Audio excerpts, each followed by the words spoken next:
Welcome to A edu और ए edu के हमारे चैनल में स्वागत है। तो हम लोग राष्ट्रीय घटनाक्रम को पढ़ रहे थे और राष्ट्रीय घटनाक्रम के अंतर्गत हम लोग 5 वीडियो को देख लिए थे और आगे उसकी शुरुआत करने जा रहे हैं जो कि वेरी इम्पोर्टेंट है। तो चलिए हम लोग कंटिन्यू करें इस करंट अफेयर्स के सेशन को और राष्ट्रीय घटनाक्रम को हम लोग आगे बढ़ाएं। तो एक बेहद इम्पोर्टेंट करंट अफेयर्स है। 95% मेक इन इंडिया होगी भारत में बनने वाली 3 पनडुब्बियाँ। तो भारत में 3 पनडुब्बियों का निर्माण हो रहा है जो कि 95% मेक इन इंडिया के तहत बन रही है। वह स्वदेशी निर्मित 3 पनडुब्बियों का निर्माण हो रहा है जो कि पूरी तरह से 95% मेक इन इंडिया के तहत निर्माण हो रहा है। इसमें जो खर्च है उसका अनुमान कितना है? तो इसमें खर्च का जो अनुमान है वह 50,000 करोड़ रुपए लगाया जा रहा है। कितना? 50,000 करोड़। इसके निर्माणकर्ता कौन है? तो इसे किसने डिजाइन किया है? तो रक्षा अनुसंधान और विकास संगठन DRDO ने। तो DRDO रक्षा अनुसंधान और विकास संगठन ने इसका निर्माण किया। इसका निर्माण कहाँ पे हो रहा है? तो विशाखापट्टनम में। इसका निर्माण विशाखापट्टनम में हो रहा है। इसकी क्षमता कितनी है? तो बैलिस्टिक मिसाइल को लॉन्च करने की इसकी क्षमता है। तो यह जो हमारा पनडुब्बियाँ हैं 3 पनडुब्बियाँ, यह बैलिस्टिक मिसाइल को आसानी से लॉन्च कर सकती है। कुल कितनी पनडुब्बियों के निर्माण की बात कही गई है? तो कुल 6। इस प्रकार के कुल 6 पनडुब्बियों का निर्माण किया जाएगा, इसकी यह बात कही गई है। और कुल योजना कितने की है? तो 24 पनडुब्बियों के निर्माण करने की योजना है। कुल 24 पनडुब्बियों के निर्माण करने की योजना है। अगला करंट अफेयर्स है। भारत सरकार ने प्रधानमंत्री आवास योजना अर्बन अर्थात शहरी के तहत PMAYU के तहत 3.61 लाख घरों के निर्माण को मंजूरी दी। तो भारत सरकार ने प्रधानमंत्री आवास योजना शहरी के तहत PMAYU के तहत 3.61 लाख घरों के निर्माण को मंजूरी दी। PMAY का मतलब क्या होता है? PMAYU का मतलब होता है प्रधानमंत्री आवास योजना शहरी क्षेत्रों में। शहरी यू से अर्बन, अर्बन अर्थात शहरी। तो PMAYU का मतलब होता है प्रधानमंत्री आवास योजना शहरी क्षेत्र। इसमें कुल कितने प्रस्ताव है? तो 708 घरों के निर्माण का प्रस्ताव रखा गया है। तो कुल इसमें 708 घरों के निर्माण का प्रस्ताव है। और इस प्रस्ताव की मंजूरी कब मिली? तो इसकी तारीख है 9 जून 2021। इस प्रस्ताव को मंजूरी मिली 9 जून 2021 को। यह जो बैठक हुआ, यह बैठक किसके द्वारा हुआ? तो केंद्रीय मंजूरी और निगरानी समिति CSMS की 54वीं बैठक में। तो याद रखेंगे इसकी जो बैठक हुई केंद्रीय मंजूरी और निगरानी समिति CSMS की 54वीं बैठक में। यह जो बैठक था कोरोना की दूसरी लहर में पहली बैठक थी। तो कोरोना की दूसरी लहर में यह पहली बैठक थी। इसमें कितने देशों ने भागीदारी लिया? तो 13 राज्यों ने।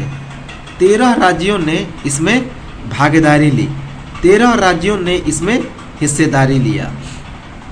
इस जो योजना थी उसकी अन्य बिंदु क्या क्या थे?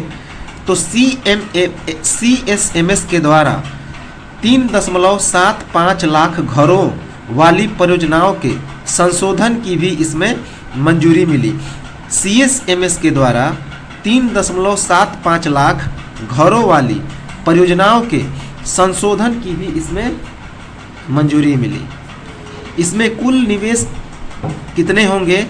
तो 7.35 लाख करोड़ रुपए, 7.35 लाख करोड़ रुपए की इसमें निवेश होगी, जिसमें 1.81 लाख करोड़ रुपए, इसमें 1.81 लाख करोड़ रुपए की केंद्रीय सहायता भी शामिल है।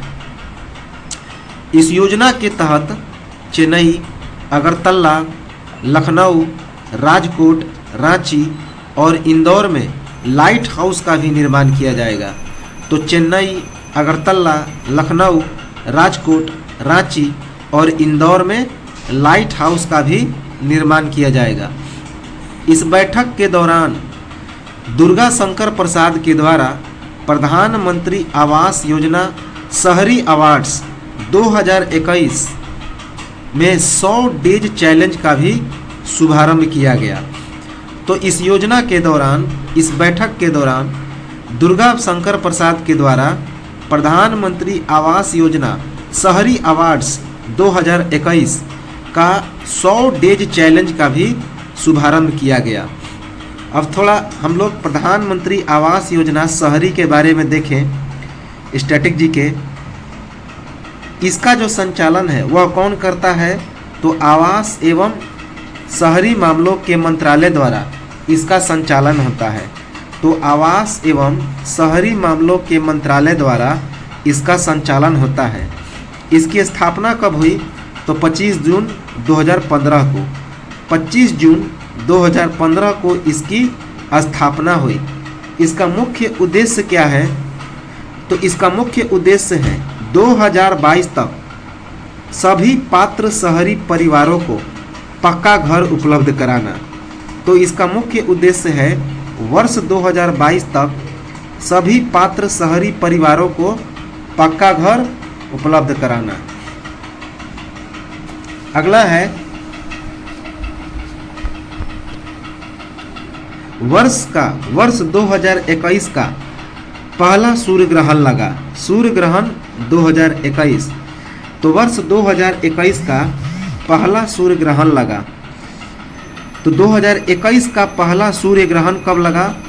10 जून 2021 को। 10 जून 2021 को वर्ष 2021 का पहला सूर्य ग्रहण लगा। इसकी क्या क्या खासियत थी? तो यह एक रिंग ऑफ फायर था, अर्थात वलयाकार सूर्य ग्रहण था। रिंग ऑफ फायर अर्थात पूरी तरह से यह आग की तरह था, अर्थात यह वलय आकार का सूर्य ग्रहण था, वलयाकार सूर्य ग्रहण था। इस सूर्य ग्रहण के दौरान चंद्रमा के द्वारा सूर्य के 97% हिस्से को क्या कर लिया गया? तो कवर किया गया था। इस सूर्य ग्रहण के दौरान चंद्रमा के द्वारा सूर्य के 97% हिस्से को कवर किया गया था। 2021 का जो दूसरा ग्रहण होगा, 2021 का दूसरा सूर्य ग्रहण था यह। तो सूर्य ग्रहण तो पहला था, लेकिन ग्रहण कौन था? तो दूसरा था। इसके पहले 26 मई 2021 को साल का पहला चंद्र ग्रहण लग चुका था।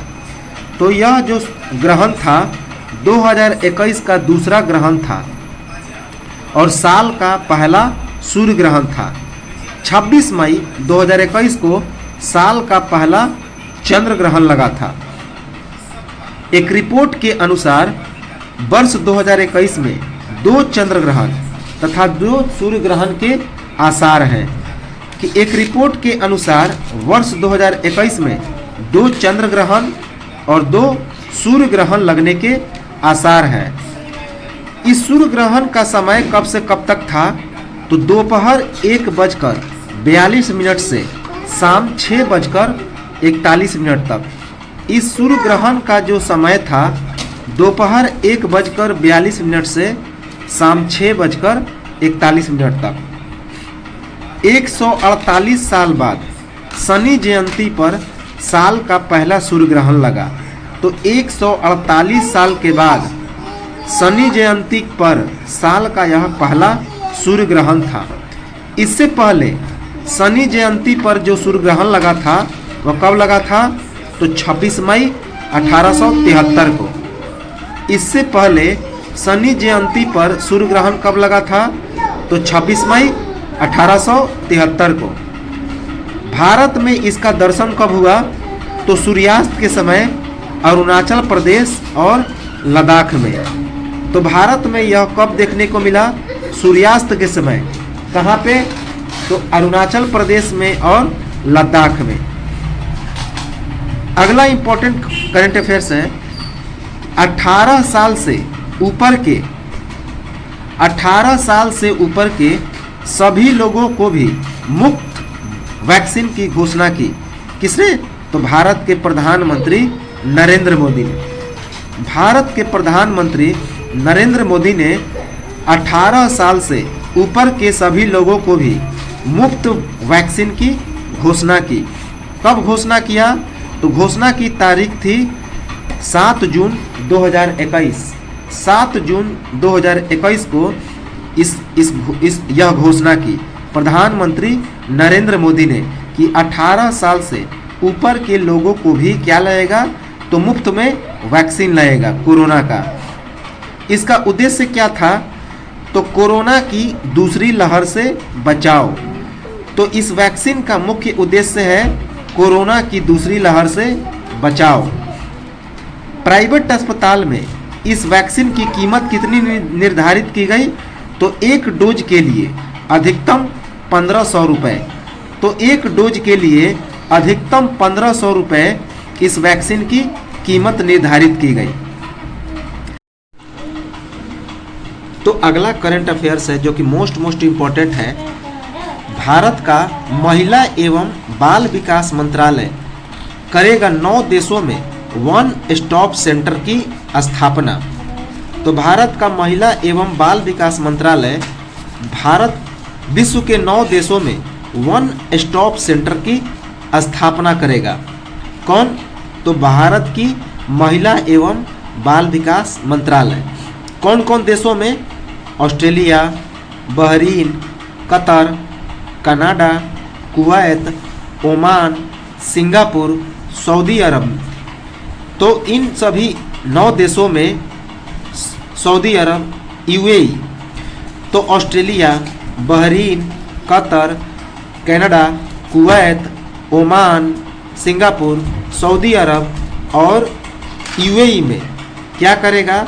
तो भारत की महिला एवं बाल विकास मंत्रालय वन स्टॉप सेंटर की स्थापना करेगा, जिसमें सऊदी अरब में 2, बाकी में एक की स्थापना होगी। सऊदी अरब में 2 स्टॉप सेंटर और बाकी देशों में 1 स्टॉप सेंटर की स्थापना होगी। तो कुल स्टॉप सेंटर कितने बनेंगे? 10। कुल 10 स्टॉप सेंटर की स्थापना होगी। इसका मुख्य उद्देश्य क्या होगा? तो हिंसा से प्रभावित सार्वजनिक या निजी स्थानों पर महिलाओं को समर्थन एवं सहायता प्रदान करना। याद रखेंगे, वेरी इंपॉर्टेंट है।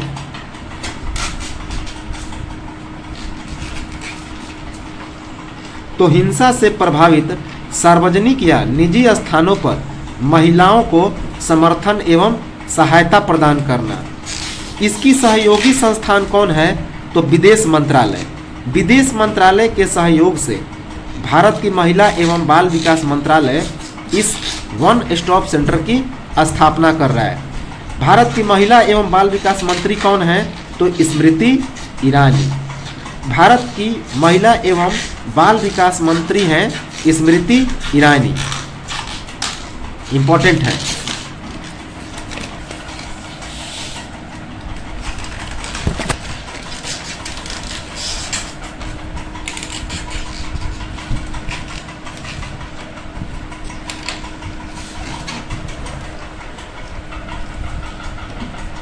अगला इंपॉर्टेंट करंट अफेयर्स है कि रक्षा मंत्रालय ने 11 हवाई अड्डों की निगरानी रडार हेतु महिंद्रा टेलीफोनिक्स के साथ क्या किया?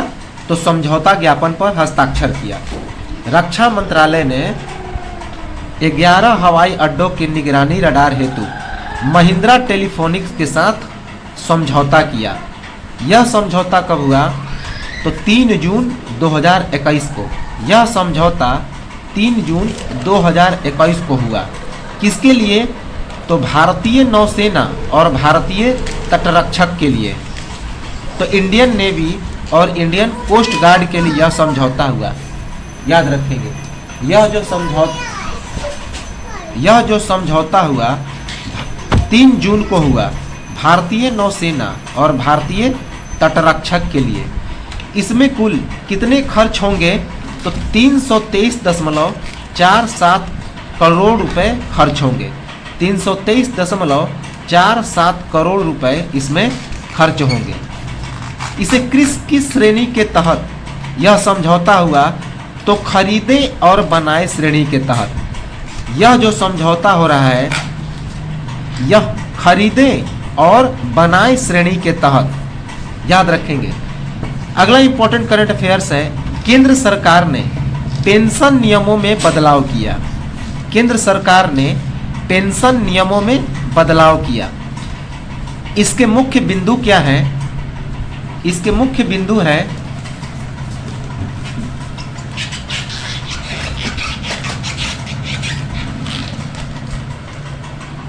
तो इसके मुख्य बिंदु हैं, अब खुफिया विभाग या सुरक्षा से संबंधित संगठनों से रिटायर्ड अधिकारी के द्वारा बिना इजाज़त के कोई भी चीज़ का प्रकाशन नहीं होगा। अगर ऐसा होगा तो उनके पेंशन पर रोक लगा दी जाएगी। किस कानून के तहत? तो आधार, इसका जो आधार है वह 1972 के कानून को बनाया गया है। 1972 के कानून को आधार मानते हुए उनके पेंशन पर रोक लगा दी जाएगी। तो इसका मुख्य बिंदु क्या है कि अब खुफिया विभाग या सुरक्षा से संबंधित संगठनों से रिटायर अधिकारी के द्वारा बिना इजाज़त के कोई भी चीज़ का प्रकाशन नहीं होगा। अगर ऐसा होता है तो उस रिटायर्ड अधिकारी के पेंशन पर रोक लगा दी जाएगी। याद रखेंगे। और यह किस कानून के आधार पर होगा? तो 1972 के कानून के आधार पर। Very very important current affairs है, मालदीव के अड्डू शहर में खुलेगा भारत का पहला वाणिज्यिक दूतावास। तो भारत का पहला वाणिज्यिक दूतावास कहाँ पे खुल रहा है? तो मालदीव के अड्डू शहर में। मालदीव के अड्डू शहर में भारत का पहला वाणिज्यिक दूतावास खुलेगा। याद रखेंगे कि भारत का पहला वाणिज्यिक दूतावास कहाँ पर खुलेगा? तो मालदीव के अड्डू शहर में। इसकी मंजूरी कब मिली? तो 25 मई 2021 को। 25 मई 2021 को इसकी मंजूरी मिली। किस नीति के तहत? पड़ोस पहले की नीति के तहत। पड़ोस पहले की नीति के तहत, अर्थात जो सबसे पड़ोसी होगा नज़दीक उसे ही वहीं पर दूतावास की स्थापना होगी। तो पड़ोस पहले की नीति के तहत भारत का पहला वाणिज्यिक दूतावास मालदीव के अड्डू शहर में खुलेगा। इस नीति में क्या कहा गया कि इस नीति के तहत मालदीव पहले स्थान पर है। तो इस नीति में कहा गया कि मालदीव पहले स्थान पर है। किस नीति में? तो पड़ोस पहले की नीति में। इम्पॉर्टेंट है, वेरी वेरी इंपॉर्टेंट है। अगला इंपॉर्टेंट करंट अफेयर्स है, केंद्र सरकार के द्वारा तिलहन और दलहन के उत्पादन को बढ़ावा देने हेतु मिनी किट कार्यक्रम की शुरुआत की गई। बहुत ही इंपॉर्टेंट है मिनी किट कार्यक्रम।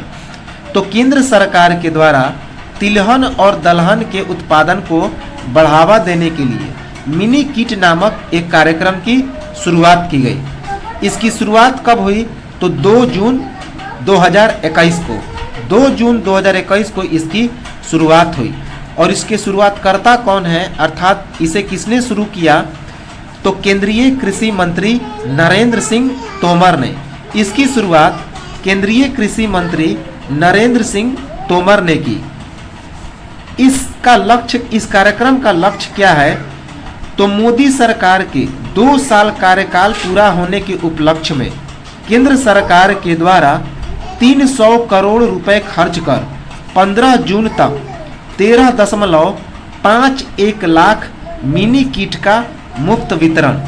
तो मोदी सरकार के 2 साल कार्यकाल पूरा होने के उपलक्ष्य में केंद्र सरकार के द्वारा 300 करोड़ रुपए खर्च कर 15 जून 2021 तक 13.51 लाख मिनी किट का मुफ्त वितरण इसका लक्ष्य है।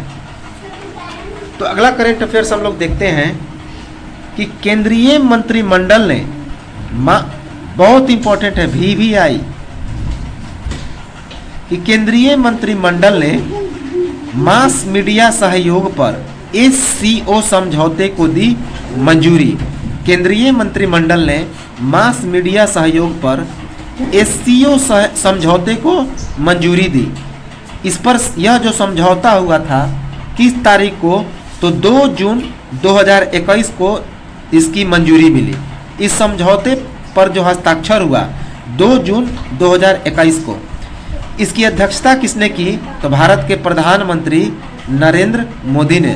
भारत के प्रधानमंत्री नरेंद्र मोदी ने इसकी अध्यक्षता की। इम्पोर्टेंट है।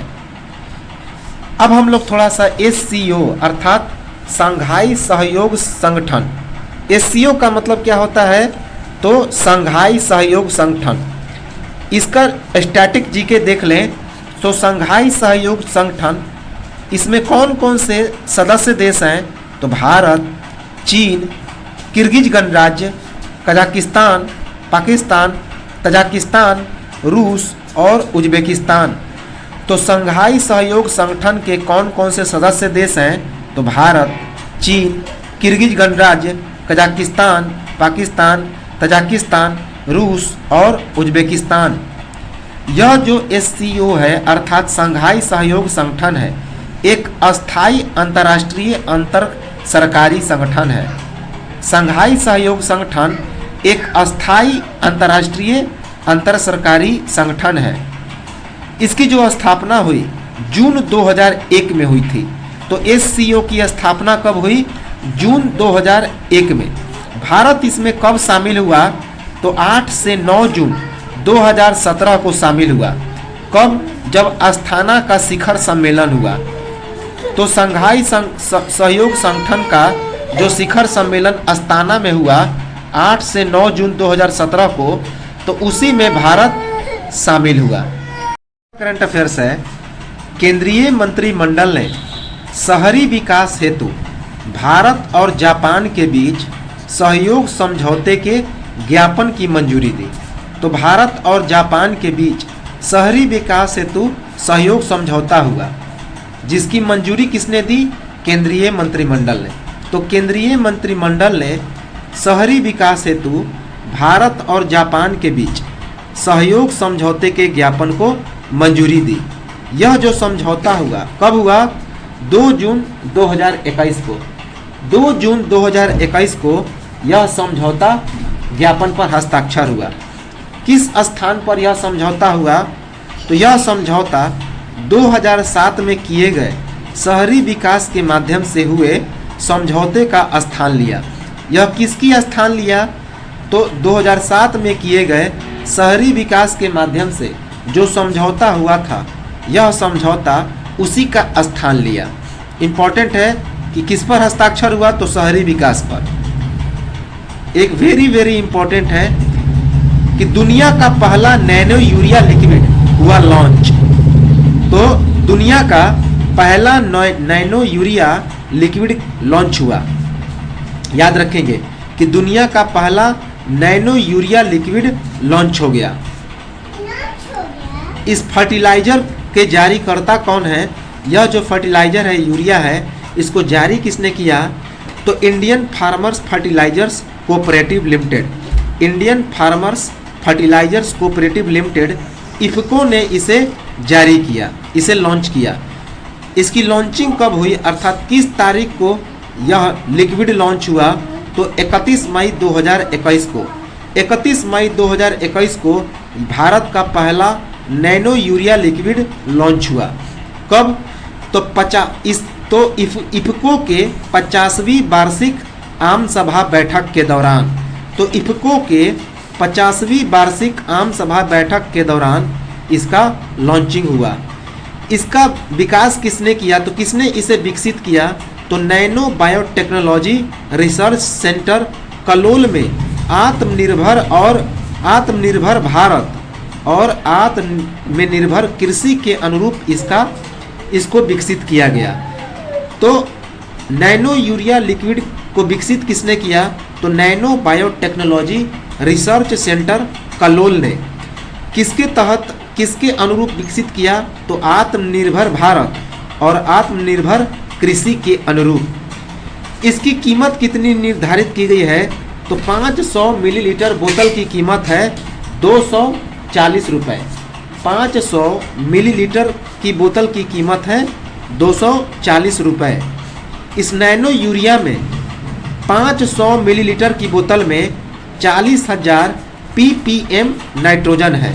तो नैनो यूरिया में 500 ml की बोतल में 40,000 ppm नाइट्रोजन है। अगला करंट अफेयर्स है प्रधानमंत्री केयर्स फंड। प्रधानमंत्री केयर्स फंड के द्वारा प्रधानमंत्री नरेंद्र मोदी ने कोविड-19 से अनाथ हुए बच्चों के लिए प्रधानमंत्री निधि से 10 लाख रुपए तक की सहायता की घोषणा की। तो प्रधानमंत्री केयर्स फंड के द्वारा प्रधानमंत्री नरेंद्र मोदी ने कोविड-19 से अनाथ हुए बच्चों के लिए प्रधानमंत्री निधि से 10 लाख रुपए की सहायता राशि की घोषणा की। कब घोषणा की? तो 29 मई 2021 को। 29 मई 2021 को इसकी घोषणा की। 23 वर्ष की उम्र में मुफ्त शिक्षा और 10 लाख रुपए की इसमें सहायता दी जाएगी।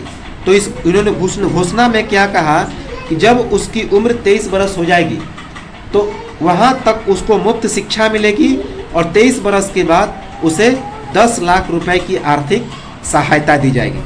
याद रखेंगे। अगला करंट अफेयर्स है NSA ने भारतीय तटरक्षक बल के स्वदेशी जहाज सजग को किया जहाजी बेड़े में शामिल। तो NSA अर्थात नेशनल सिक्योरिटी एडवाइजर राष्ट्रीय सुरक्षा सलाहकार ने भारतीय तटरक्षक के स्वदेशी जहाज जिसका नाम क्या है? तो सजग। तो सजग के जहाजी बेड़े में शामिल किया। तो NSA अर्थात नेशनल सिक्योरिटी एडवाइजर अर्थात राष्ट्रीय सुरक्षा सलाहकार ने भारतीय तटरक्षक बल के स्वदेशी जहाज सजग को जहाजी बेड़े में शामिल किया। NSA अर्थात नेशनल सिक्योरिटी एडवाइजर राष्ट्रीय सुरक्षा सलाहकार। इसे कब शामिल किया? तो 29 मई 2021 को। 29 मई 2021 को जहाजी बेड़े में सजग को शामिल किया। इस जहाज की खासियत क्या है? तो यह 105 मीटर अपतटीय गश्ती जहाज श्रृंखला में इसका तीसरा स्थान है। तो अपतटीय गश्ती जहाज़ों की श्रृंखला में तो याद रखेंगे कि 105 मीटर अपतटीय गश्ती जहाज़ों अर्थात OPV श्रृंखला में इसका तीसरा स्थान है। यह उन्नत है। इसमें संचार उपकरण लगे हैं, नेविगेशन से बना है और इसमें सेंसर भी लगे हैं। तो इसमें क्या क्या खासियत है कि 105 मीटर अपतटीय गश्ती जहाज़ों अर्थात OPV श्रृंखला में इसका तीसरा स्थान है। यह उन्नत है, संचार उपकरण से बना है, नेविगेशन और सेंसर भी इसमें लगे हैं। इसके शुभारंभकर्ता कौन है? तो इसकी शुभारंभ की कीर्ति चक्र विजेता राष्ट्रीय सुरक्षा सलाहकार अजीत डोभाल ने। तो कीर्ति चक्र विजेता राष्ट्रीय सुरक्षा सलाहकार अजीत डोभाल ने इसकी शुरुआत की। इसका निर्माण कहाँ पे किया जा रहा है? तो गोवा शिपयार्ड लिमिटेड के। तो गोवा शिपयार्ड लिमिटेड इसकी निर्माण कर रही है। इसमें एकीकृत प्लेटफॉर्म प्रबंधन प्रणाली अर्थात IPMS, एकीकृत पुल प्रबंधन प्रणाली IBS, उच्च शक्ति बाहरी अग्निशमन EFFF प्रणाली और बिजली प्रबंधन प्रणाली PMS के साथ 40/60 बोफोर्स तोप FCS के साथ 12.7 मिलीमीटर SRCG बंदूकों से यह लैस है। तो इसमें और क्या खासियत है कि यह जो हमारा जहाज है वह एकीकृत प्लेटफॉर्म प्रबंधन प्रणाली IPMS, एकीकृत पुल प्रणाली IBS, उच्च शक्ति बाहरी अग्निशमन EFFF प्रणाली और बिजली प्रबंधन प्रणाली PMS के साथ 40/7 बोफोर्स तोप FCS के साथ 2 12.7 मिलीमीटर SRCG बंदूकों से यह लैस है। इसका जो वजन है वह कितना है तो 2350 टन है। इस जहाज का वजन कितना है तो 2350 टन। इसकी गति कितनी है तो 26 समुद्री मील। इसकी गति है 26 समुद्री मील। इसकी जो इंजन क्षमता है वह कितना है 9100 किलोवाट। 9100 किलोवाट इसकी इंजन की क्षमता है और यह 6000 नैनोमीटर की शक्ति सहन से यह निर्मित है। 6000 Nm की शक्ति सहन से इसका निर्माण किया गया। और इसको कौन कमान संभालेंगे तो इसका कमान संभालेंगे उप निरीक्षक संजय नेगी। उप निरीक्षक संजय नेगी इसका कमान संभालेंगे। 12 अधिकारियों और 99 पुरुषों के साथ 12 अधिकारियों और 99 पुरुषों के साथ उप महानिरीक्षक संजय नेगी इसका कमान संभालेंगे। याद रखेंगे। अगला करंट अफेयर्स है DGCA का बड़ा फैसला। DGCA का बड़ा फैसला 30 जून तक अंतर्राष्ट्रीय उड़ानों को बंद रखने का आदेश जारी किया। तो DGCA का बड़ा फैसला क्या है कि 30 जून तक अंतर्राष्ट्रीय उड़ानों को उसने बंद रखने का आदेश जारी किया। DGCA का मतलब नागरिक उड्डयन महानिदेशालय। DGCA का मतलब होता है नागरिक उड्डयन महानिदेशालय। पहले यह जो प्रतिबंध था वह कब तक था 31 मई तक था। पहले यह प्रतिबंध 31 मई तक था, जो अब बढ़ाकर कितना कर दिया गया 30 जून कर दिया गया। इसका कारण क्या है तो कोविड-19 के कारण, कोरोना वायरस के कारण इसके प्रतिबंध को बढ़ाकर 30 जून कर दिया गया। अगला करंट अफेयर्स है भारत सरकार का बड़ा फैसला LAC पर तैनात होंगे। VVI है। भारत सरकार का बड़ा फैसला LAC पर तैनात होंगे इजरायली हेरॉन ड्रोन। तो LAC जो कि भारत और चाइना की सीमा है, तो भारत सरकार का बड़ा फैसला LAC पर तैनात होंगे इजरायली हेरॉन ड्रोन। इसका मुख्य उद्देश्य क्या है लद्दाख में पैनी नज़र रखने हेतु। तो लद्दाख में पैनी नज़र रखने के लिए भारत सरकार के द्वारा LAC पर तैनात किया जाएगा इजरायली हेरॉन ड्रोन। इसका निर्माण किसने किया है तो Israel aerospace industries. Israel aerospace industries ने अर्थात IAI ने इसका निर्माण किया। याद रखेंगे।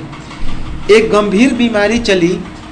अगला करंट अफेयर्स है एक गंभीर बीमारी चली जिसका नाम है हैप्पी हाइपोक्सिया। हैप्पी हाइपोक्सिया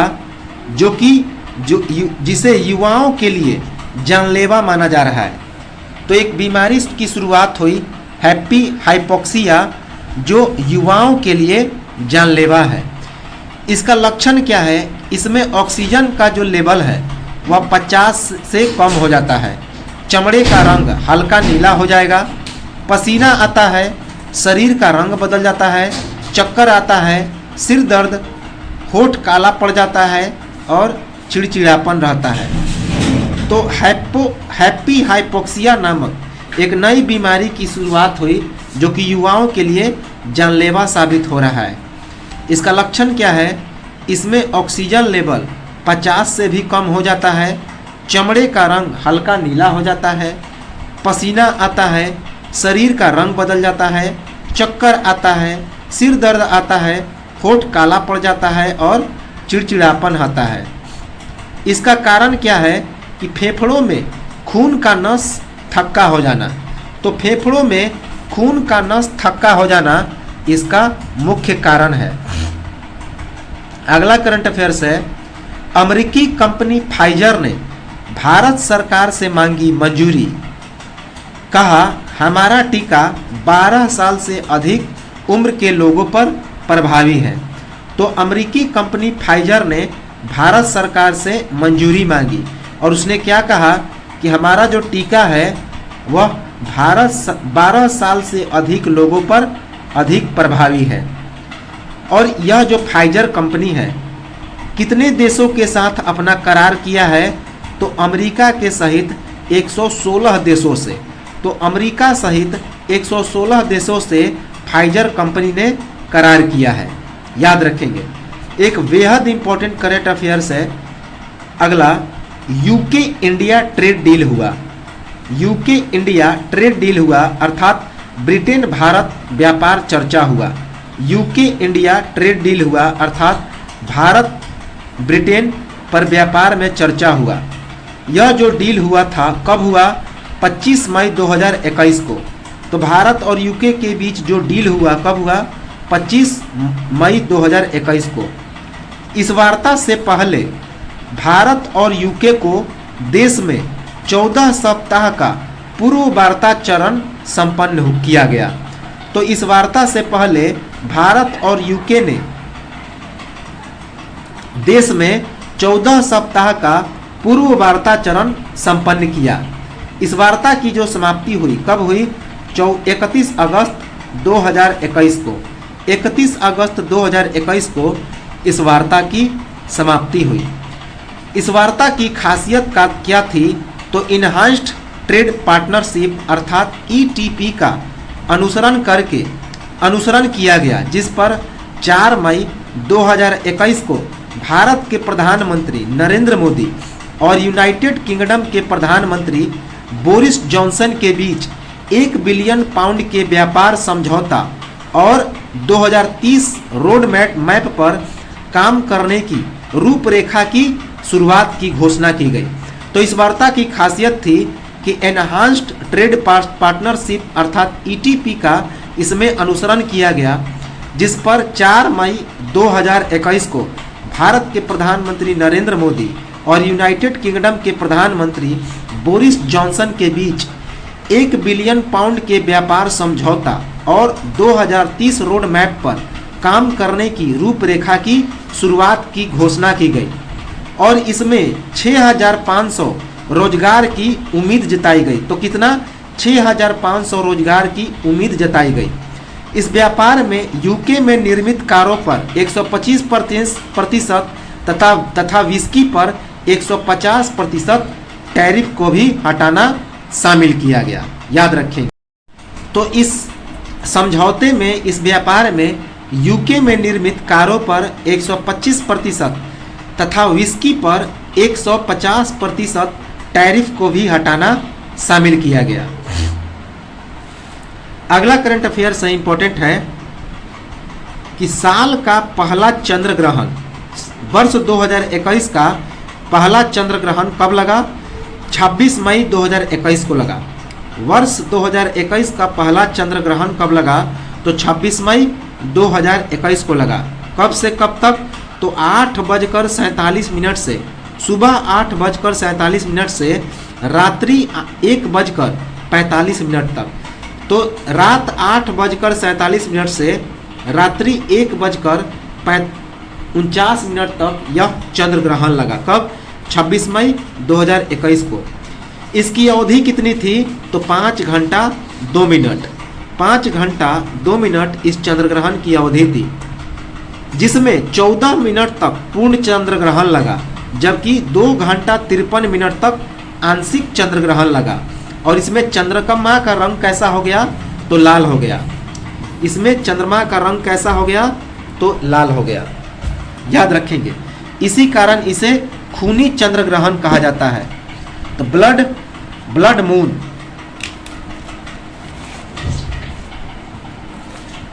अर्थात इसे ब्लड मून कहा गया।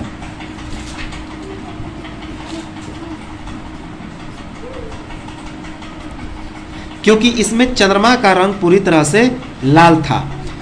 तो 5 घंटा 2 मिनट तक यह चंद्र ग्रहण लगा, जिसमें 14 मिनट तक पूर्ण चंद्र ग्रहण लगा और 2 घंटा 53 मिनट तक आंशिक चंद्र ग्रहण लगा। इसमें चंद्रमा का रंग कैसा हो गया था? तो लाल हो गया था, याद रखेंगे। और इसी कारण इसे क्या कहा गया? तो ब्लड मून कहा गया। वर्ष 2021 का जो दूसरा चंद्र ग्रहण है वह कब लगेगा?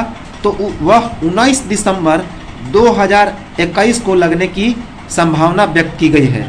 तो वर्ष 2021 का दूसरा जो चंद्र ग्रहण लगेगा उसकी संभावना कब व्यक्त की गई? तो 19 नवंबर 2021 को, याद रखेंगे।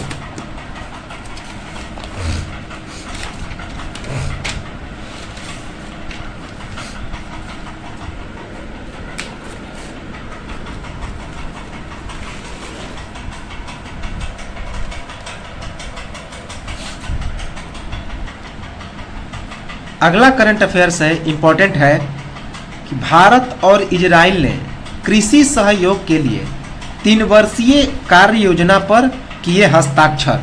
तो भारत और इजराइल ने कृषि सहयोग के लिए 3 वर्षीय कार्य योजना पर हस्ताक्षर किए। कब हस्ताक्षर हुआ?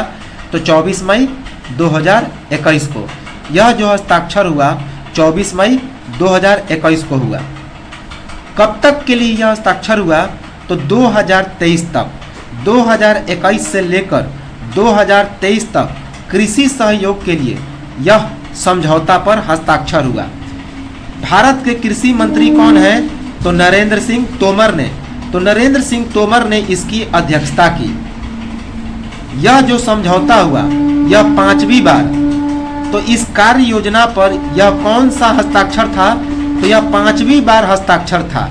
इजराइल कृषि योजना IIAP, याद रखेंगे, इंडिया इजराइल कृषि योजना। यह इंडिया इजराइल कृषि योजना का कौवा नंबर का हस्ताक्षर था? तो यह 5वीं बार इस योजना पर हस्ताक्षर किया गया। इस योजना का नाम क्या था? तो भारत इजराइल के उत्कृष्टता गांव। भारत इजराइल के उत्कृष्टता गांव इस योजना का नाम था, VOE। यह जो योजना हुआ कितने राज्यों में कार्यशील रहेगा? तो 8 राज्यों में। यह योजना 8 राज्यों के लिए कार्यशील रहेगा। कितने? तो 75 गांवों में। 75 गांवों में 13 इंडो इजराइल कृषि परियोजना उत्कृष्टता केंद्र की भी स्थापना की जा रही है। तो 75 गांवों में 13 इंडो इजराइल कृषि परियोजना उत्कृष्टता केंद्र COES की भी स्थापना की जाएगी। और इसमें कौन कौन से पार्टनर हुए, कौन कौन से लोगों के बीच, किसके बीच हस्ताक्षर हुआ, कौन कौन से भागीदार थे, साझेदार थे? तो कृषि एवं कल्याण मंत्री नरेंद्र सिंह तोमर और इजरायली एजेंसी मासौ। तो इजरायली एजेंसी मासौ और कृषि और कल्याण मंत्री नरेंद्र सिंह तोमर के बीच इसका हस्ताक्षर हुआ। पहली बार हस्ताक्षर कब हुआ इस योजना पर? तो 10 मई 2021 को। कहाँ पे? तो तेल अवीव में। तेल अवीव में 10 मई 2006 को पहली बार इस योजना पर हस्ताक्षर किया गया। इससे पहले 4 परियोजनाओं पर हस्ताक्षर हो चुका। भारत इजराइल कृषि परियोजना पर इससे पहले 4 बार हस्ताक्षर हुआ। कब? तो 2008 से 2010 के बीच, 2012 से 2015 के बीच, 2015 से 2018 के बीच और 2018 से 2020 के लिए। तो 2008 से 2010 के लिए, 2012 से 2015 के लिए, 2015 से 2018 के लिए और 2018 से 2020 के लिए, इन 4 वर्षों पर क्या हुआ? हस्ताक्षर हुआ था। अगला very very important current affairs है। ब्लैक एंड व्हाइट के बाद अब येलो फंगस, जो कि ब्लैक और व्हाइट दोनों से क्या है? तो खतरनाक है। तो ब्लैक और व्हाइट फंगस के बाद एक नया फंगस आ गया जिसका नाम क्या है? तो येलो फंगस। याद रखेंगे, येलो फंगस जो ब्लैक और व्हाइट दोनों से ही खतरनाक है। इसका पहला मामला कहाँ पे मिला? तो इसका जो पहला मामला है वह मिला उत्तर प्रदेश के गाजियाबाद में। इसका पहला मामला मिला उत्तर प्रदेश के गाजियाबाद में। इसका एक और नाम है, इस येलो फंगस का मुख्य नाम क्या है? म्यूकर एस्पेक्टिक्स।